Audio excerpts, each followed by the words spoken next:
Ассалаумағалейкум құрметті көрермендер және де достар, сіздермен бүгін менің Клэш.kz арнасы. Және де бүгін Clash Royale ойыннан сіздерге деген жаман хабар бар, яғни сіздерге кәдімгідей бәрібір шығар, бірақ мен үшін және де кландағы жігіттер үшін қалай айтсам бар, жаман жағдай. Яғни біздің кланда Мәрлен деген жігіт бар тұғын. Сарук не бердім бе, әлде басқалар берді ме, не помню, короче айтқанда. Короче, біздің клан, яғни қараңыздар, топ кланы местная, және де оппана, біз 12-13 орында тұрғанбыз, бірақ біз жоқпыз. 25 000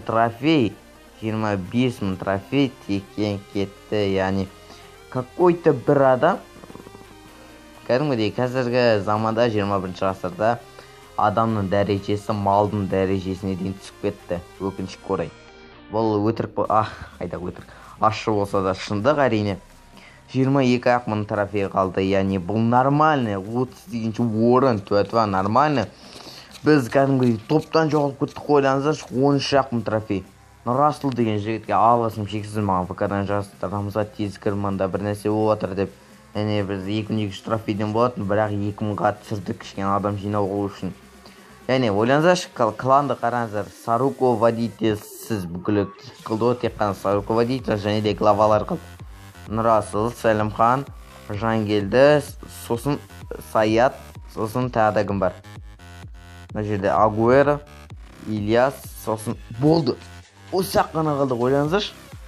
Содан кейін бүкіліне приглашение жібердік, жақсы жігіттер ғана келді, көбісі кәдімгідей өзінің деңгейімен басқа кландарға кетіп қалған, яғни тарап кеткен топ кездер бойынша. Сол, короче, қазір сол Мәрленді көрсететін болсам, білмеу 41-ші деген кланнан ба, осы бала байқап жүріңіздер, 2300 трофейден, в общем, кидок.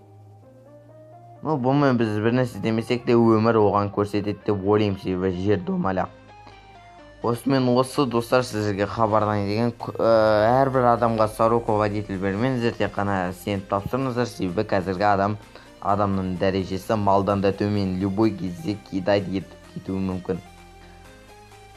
Кланға келіңіздер, сол 2200, сол мықты көмектесіңіздер топқа шығуға. Сол, давайтенше амандықта жолыққанша келесі видеода кездескенше достар, сау болыңыздар.